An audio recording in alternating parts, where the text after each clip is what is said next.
Next, you can see the hold request and HLDA, bus request and bus grant timing in a minimum mode system. So first is your clock, then your hold request, and then your HLDA. So the explanation is beyond hold response sequence. Response sequence. The hold pin is check and leading edge of each clock pulse. If it is received active by the processor before T4 of the previous cycle or during a T1 state of the current cycle, the CPU activates the HLDA in the next clock cycle. And for succeeding bus cycle, the bus will be given to another requesting master. The next is here, the control of the bus is not regained by the processor until the requesting master does not drop the hold pin low. When the request is dropped by the requesting master, the HLDA is dropped by the processor at the trailing edge of the next clock.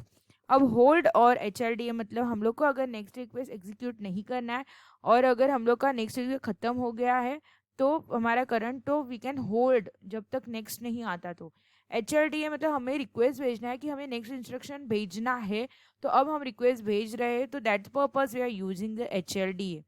Next is your maximum mode of 8086 system.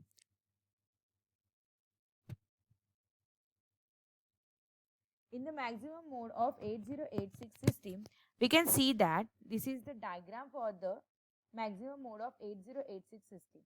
So we can see that in the maximum mode, the 8086 is operated by strapping the MN MX pin to ground. In this mode, the processor derives the status signal S2, S1, S0. Another chip called bus controller drives the control signal using this status information. In the maximum mode, there may be more than one microprocessor in the system configuration. The components in the system are same as in the minimum mode system. The basic function of the bus controller chip IC8288 is to derive control signals like RD and WR for memory and input-output devices, मतलब read and write, DEN, DTR, ALE, etc., using the information by the processor on the status line. The bus controller chip has input line S2, S1, S0 and clock. These inputs to 8288 are driven by CPU. It derives the output ALE, DEN, DTR, MRDC, MWTC, AMWC, IORC, IOWC and AIWC. The AEN, IOB and CEN pins are specially useful for multiprocessor system. So this is the maximum mode. Maximum mode की जहाँ पे हम लोग multiple processing कर सकते हैं. If IOB is a grounded, it acts as a master cascade unable to control cascade A259A. क्या है A259A? Then else it acts as a peripheral data enable use in the multiple bus configuration. So this is the maximum mode system. आपको दिखाई दे रही है कैसे है, जहाँ पे रीसेट क्लॉक है, रेडी है, बहुत सारी कंट्रोल बसेस है. This is a diagram, you have to understand only this diagram. Then interrupt pin is used to issue two interrupt acknowledge pulses to the interrupt control or to an interrupting devices. Then we have to do, that is the IORC, IWR input output read command and input output write command signal respectively. These signals enable an IO interface to read or write the data from two address port. The MRDC and NWTC are memory read command and memory write command signal respectively and may be used as a memory read or write signal. All these command signal instruct the memory to accept or send data from or to the bus. For both of these write command signal, the advanced signal namely AIOWC and AMWTC are available. Here only the difference between timing diagram between minimum mode and maximum mode is the status signal used and the available control and advanced command signal. R0, S1, S2 are set at the beginning of a bus cycle. Okay, so this is the, now we can see the timing diagram of the maximum mode. यहाँ पे clock है, ALE है, यहाँ पे minimum read cycle कहाँ पे हो रहा है और you can see that. First is timing for RQGT signal. The request grant response sequence contains a series of 3 pulses. The request grant pins are checked at each rising pulse of a clock input. When a request is detected and if the condition for hold request are satisfied, The processor issues a grand pulse over the RQGT pin immediately during T4, मतलब T4 आपका current state है और T1 जो है आपका next state है. Okay. When the requesting master receives the pulse, it accepts the control of the bus. It sends the release pulse to the processor using RQGT pin. सो आपके minimum mode में ये हो रहा है. अब वहाँ पे आपका एड्रेस और दीज आर, मतलब क्या हो रहा है आपके यहाँ पे T3 जो है, T4 जो है वो आपका करंट सिग्नल है और T1 है, मतलब वो सेंड करेगा तो वहां तक आपका रीड ऑपरेशन परफॉर्म हो गया. और आफ्टर दैट आपका कौन सा ऑपरेशन परफॉर्म होगा? ये जनरल बस ऑपरेशन था. ये था वन बस cycle for memory read timing. तो ये क्या होगा? T1 टू T2 आपका एक्टिव रहेगा, फिर T3 T4 इनएक्टिव रहेगा, फिर T1 में एक्टिव रहेगा. ये आपका मेमोरी रीड का है. और मेमोरी राइट के लिए भी सेम है, बट यहाँ पे MRDC होता है राइट के लिए, और यहाँ पे AMWC और AI. These are the three diagram. You can see the general bus operation. This is a memory read cycle, this is a memory write cycle. फिर क्लॉक लगाया T1 T2 T3. उन्होंने क्या बोला कि 3 ही फेजेस होते हैं, 3 pulses. तो हमेशा T1 T2, तो हमेशा 3 पल्सेस के बाद आपका सिग्नल जो है T1 T2 T3, T3 के बाद फिर से एक्टिव हो जाएगा T1 T2 में. अब T4 आपकी क्या है? करंट स्टेट है. और T1 आपकी क्या थी? प्रीवियस स्टेट थी. Okay. Add and start, add and data, RD bar. ठीक है. ये सारे कहाँ पे रेडी होना है, कहाँ पे आपको वेट करना है, कहाँ पे आपका बस डिजर्व हो रहा है, एक्सेस टाइमिंग क्या है, ये सारा जनरल बस ऑपरेशन में. अब memory read timing in maximum mode में आपको क्या क्या दिखाई दे रहा है?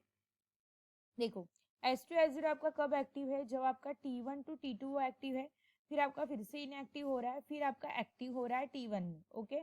उसी तरह बट यहाँ पे एड्रेस बार है और डेटा. और डेटा बार कब रहेगा? A0 टू A15 एक्टिव रहेगा, D0 टू D15. मतलब ये है आपका रीड टाइमिंग. DTR बार अनेबल. अब DTR बार लो रहेगा और DN जब D15 के पास जाएगा तब वो डेटा के पास जाएगा, तब वो एक्टिव हो जाएगा. अब आपका क्या है? T1 T2 में पूरा स्टार्टिंग से लेके एंड तक. अब यहाँ पे वो स्टार्टिंग से लेके एंड तक एक्टिव था. फिर आपका एड्रेस और डेटा. अब एड्रेस आपका, डेटा आपका T1 T4 तक एक्टिव है. फिर T4 आपकी करंट स्टेट है, फिर T1 आपकी प्रीवियस नेक्स्ट इंस्ट्रक्शन है, T4 आपकी करंट है और T1 में आपका नेक्स्ट डेटा जा रहा है. सो दिस ये तो आपका हाई ही रहेगा DTR बार. जैसे कि DTR बार यहाँ पे हाई नहीं रह रहा था, यहाँ पे लो हो रहा था इन द पॉइंट, तो यहाँ पे आपका हाई ही रहेगा. So this is for writing operation and this is for read operation. You can see this. I will share PPT with you and you can understand. I will share one link with you. There you can understand properly what is exactly timing diagram has to be done.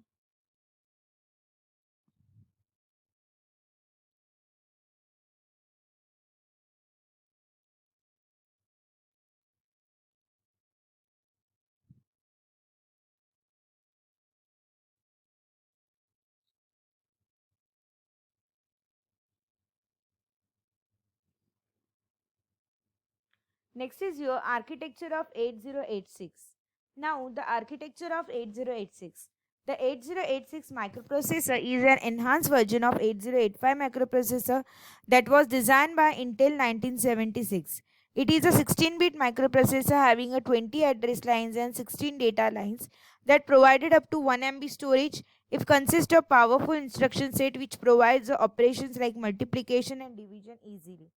So architecture of 8086, we will see the architecture. Up. Internal architecture of 8086 is depend upon the two unit. First है आपका depend upon the two functional unit, that is a bus interface unit and execution unit. कौन से dependent होता है? एक होता है आपका bus interface unit और एक होता है आपका execution unit. It is execution मतलब क्या कि it is executing something, whatever information you are sending the user, it is executed. Okay. अब एग्जीक्यूशन यूनिट मतलब क्या? ये जो पूरा आपका आर्किटेक्चर है that is depend upon the two unit, that is a BIU, ये आपका फर्स्ट यूनिट है और एग्जीक्यूशन यूनिट ये आपका सेकेंड यूनिट है. अब एग्जीक्यूशन यूनिट मतलब क्या कि जहाँ पे आप कुछ तो एग्जीक्यूट कर रहे हो, मतलब यूजर कुछ इन्फॉर्मेशन सेंड करना है और आपको उसे क्या करना है? एग्जीक्यूट करना है. Then we have a interface. Interface मतलब क्या? Memory interface. इसका मतलब क्या है? Acting as a mediator. ये एक्ट क्या कर रहा है? Mediator. From where to where. Execution part मतलब executing the part to external devices like RAM, ROM. That is a bridge between the outer devices and processor. Interface मतलब क्या, ये mediator है, ये क्या कर रहा है कि कहाँ से कहाँ जा रहा है, मतलब suppose this is in the execution part, कहाँ से कहाँ हो रहा है, suppose execution part to external devices such as a ram rom, like अब ये एक्ट कर रहा है bridge between the outer devices and the processor. Outer devices और प्रोसेसर के बीच में ये एक्ट कर रहा है, क्या बोल रही हूँ मैं इंटरफेस के बारे में, आउटर डिवाइसेस और ब्रिज। ठीक है, टोटल कितने पिन का है आपका, 40 पिन का ये आईसी है। कितने पिन का, 40 पिन का आईसी है। तो अगर आप उसे डिवाइड कर दोगे तो एक आपका होगा बीआईयू और एक होगा आपका एग्जीक्यूशन यूनिट और एक होगा आपका bus interface unit. This is for the communication purpose. Okay, ठीक है। अब now what are the functions in BIO? You can see that the 8086 microprocessor is divided into the two functional unit, that is the execution unit and bus interface unit. Execution unit, now the execution unit gives us a instruction to BIO. अब execution unit क्या करेगा, instruction देगा बीआईयू को, कुछ तो query भेजेगा, उस query के ऊपर बीआईयू कुछ तो आंसर रिजल्ट जनरेट करेगा। ओके, अब क्या होगा, where to fetch the data and then decode and execute those instruction. its function is to control operation on data using the instruction decoder and ALU. EU has no direct connection with the system bus. Okay, कोई direct connection नहीं है, तो हम हमारे अलग अलग functional parts है वो अभी डिस्कस करेंगे, वो यहाँ पे एक्सप्लेन किए गए हैं, but I will explain you in a proper format. ठीक है, पहले ये मैं डायग्राम आपको एक्सप्लेन कर रही हूँ, व्हाट इज द डायग्राम। अब यहाँ पे देखो, अब आपका बीआईयू है, बीआईयू के अंदर अब बीआईयू कैसे हो रहा है आपका, कैसे ऑपरेट हो रहा है, वो मैं आपको बताती हूँ। First is your BIU and next is your EU. The first is your fetch the instruction or data from memory. अब बीआईयू का पहला काम क्या है, वो फेच कर रहा है, इंस्ट्रक्शन दे रहा है टू डेटा और मेमोरी। अब उसने क्या किया, पहला काम क्या किया, उसने कुछ तो क्वेरी डाला, किसके लिए, ईयू के लिए।